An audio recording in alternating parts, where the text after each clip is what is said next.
जय श्री राधे, हरे कृष्णा।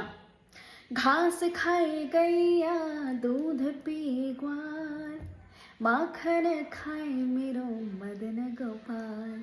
छोटी छोटी गैया, छोटे छोटे ग्वार, छोटो सो मेरो मदन गोपाल। जय श्री राधे। एक बार फिर से तो मैंने ये भजन इसलिए सुनाया क्योंकि बात करेंगे इस वीडियो में हम गोपाष्टमी। कब है गोपाष्टमी जानेंगे, लेकिन इस स्वरूप में मैं आज आपको इसलिए दिखाई दे रही हूँ क्योंकि आज ही छठ महापूजा संपूर्ण हुई है। और जैसे कि ये नाक से सिंदूर लगाने का विधान है, आपको तो पता ही है, इसलिए ये स्वयं उतार नहीं सकते, अपने आप ही उतरेगा। हाँ जी। तो गोपाष्टमी, भाई आप में से बहुत सारे लोग पूछेंगे ना भाई गोपाष्टमी क्या है। गोपाष्टमी वो दिन, कार्तिक का पूरा महीना ना बहुत खास है, बेहद खास। अब देखिए ना, छठी पूजा अभी गई है, छठी माँ की इतनी तैयारी धूमधाम से पूजा हुई है, दिवाली मनाई गई है, और अब पता नहीं धनतेरस, गोवर्धन पूजा, भाई दूज, क्या क्या। गोपाष्टमी पे आ गए हम, क्या बात है।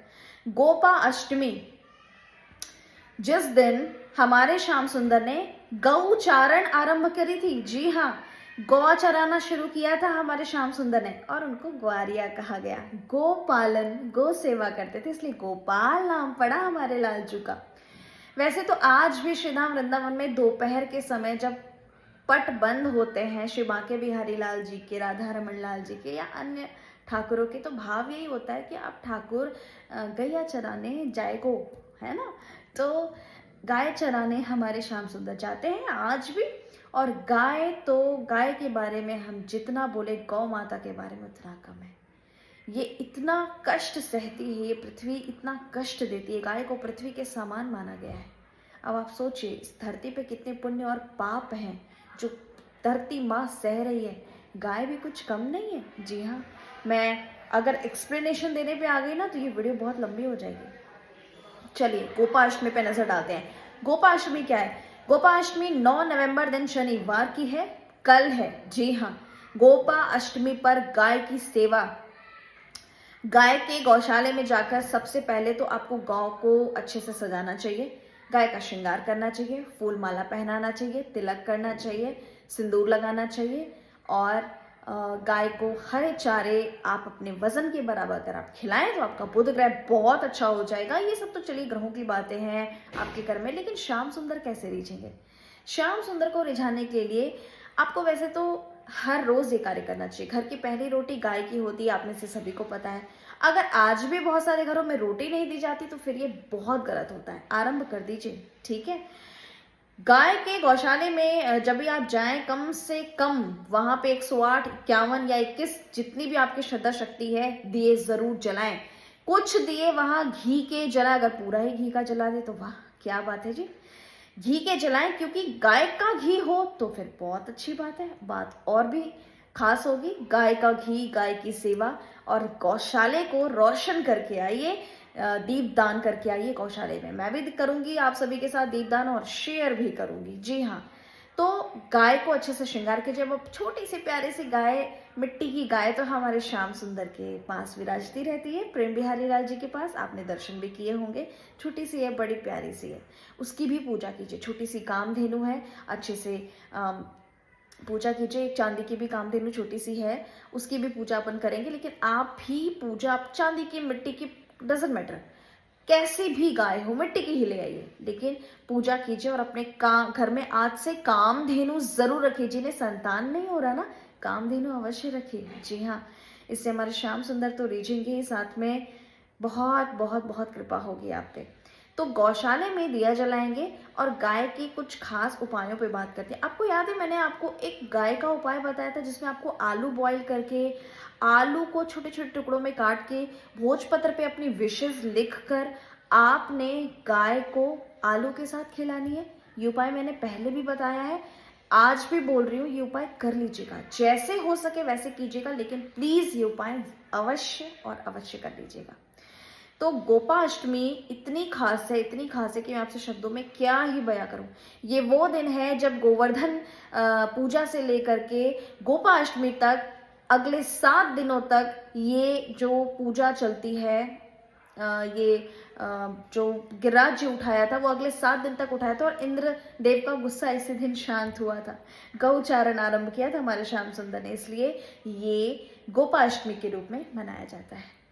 गोपाष्टमी पर गाय की जिस विधा आप सेवा कर सकते हैं कीजिए, गौशाले में जाकर सेवा कीजिए, और गौशाला कोशिश करिए महीने में, हफ्ते में अगर पॉसिबल हो तो आप अवश्य जाएं, गाय की सेवा करें। ये जो आजकल आवारा सड़कों पर गाय घूम रही है ना, उन्हें सेवा की मुझे ऐसा लगता है कि ज़्यादा ज़रूरत है। तो कल फल खिलाइए गाय को, आप जो भी श्रद्धा शक्ति है खिलाइए, चारे खिलाइए, फल खिलाइए, गुड़ खिलाइए। जी हाँ, बहुत अच्छा रहेगा। गुड़ की डलियाँ ले जाइए और खिलाइए हमारी गौ माता को, उनकी सेवा कीजिए, श्रृंगार कीजिए। सिर्फ एक दिन करने से क्या होगा, हमेशा कीजिए, इसको जिंदगी में उतारिए कि गाय की सेवा हम करना बिल्कुल बिल्कुल नहीं भूलेंगे। इससे हमारे श्याम सुंदर जरूर प्रसन्न हो जाएंगे, कोई प्रसन्न हो या ना हो।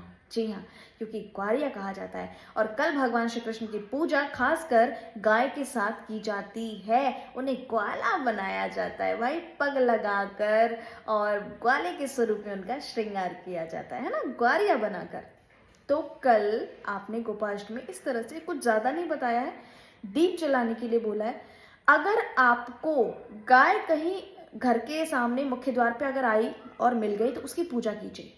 नीचे गाय अगर आती है तो बहुत अच्छी बात है, उसको रोक के रखिए, उसको खिलाइए पिलाइए, पूजा कीजिए, सिंदूर लगाइए, माला अर्पण कीजिए और गंगा जल छिड़किए। अगर गाय की एक प्रदक्षिणा आपने की तो आपको संपूर्ण ब्रह्मांड की प्रदक्षिणा का फल मिलता है। जी हाँ, तो ये कार्य करना बिल्कुल मत भूलिएगा। दूसरा महाउपाय बताने जा रही हूँ। वीडियो आए और मैं महाउपाय ना बताऊँ, ऐसा कैसे हो सकता है?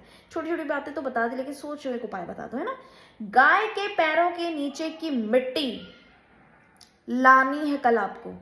उस मिट्टी से अपने बच्चे के मस्तिष्क पे तिलक करना थोड़ा थोड़ा आरंभ कीजिए, और भगवान श्री कृष्ण से प्रार्थना कीजिए कि ठाकुर जी, ये बहुत शैतान बच्चा है, मेरी बात नहीं सुनता, बहुत नटखट है, कृपया इस पे कृपा कीजिए और मेरे बच्चे को मेरी बात मानने लगे। मेरा बच्चा अच्छे राह पर चले, आपकी भक्ति प्रदान हो, और मेरा बच्चा बहुत संस्कारों में रहे। जो भी आप चाहती हैं वो बोलिए। और गाय की मिट्टी को थोड़ा ना अपने तिजोरी में ज़रूर रख लीजिएगा। अगर चांदी के डब्बे में बंद करके आप रखते हैं तो वाह, क्या ही बात है जी, क्या ही बात है। फिर देखिएगा इसके चमत्कार।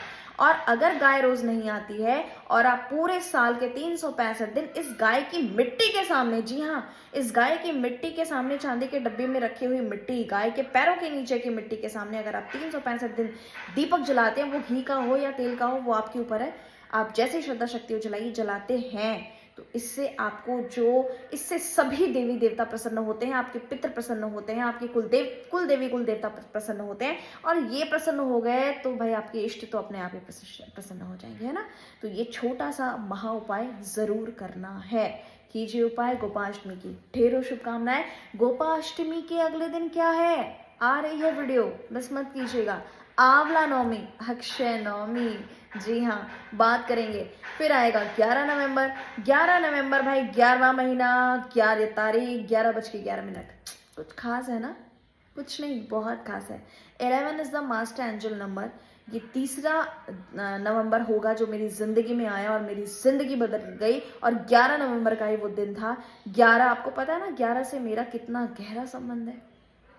आप सभी के पास अगर मैं आज बैठी हूँ तो कहीं ना कहीं 11 का बहुत बड़ा इसमें रोल है। जी हाँ, इस दिन हम करेंगे एक बहुत बड़ी मैनिफेस्टेशन टेक्निक, मैं आपको बताऊंगी, लाइव भी जोड़ूंगी, आप लोगों से शेयर भी करूंगी। अगर आपने अभी तक इंस्टाग्राम, यूट्यूब, फेसबुक कहीं फॉलो नहीं किया तो जरूर कीजिए, वीडियोस को शेयर कीजिए। फिलहाल दीजिए इजाजत, मिलते हैं अगली वीडियो में। जय श्री राधे, हरि हरि बोल।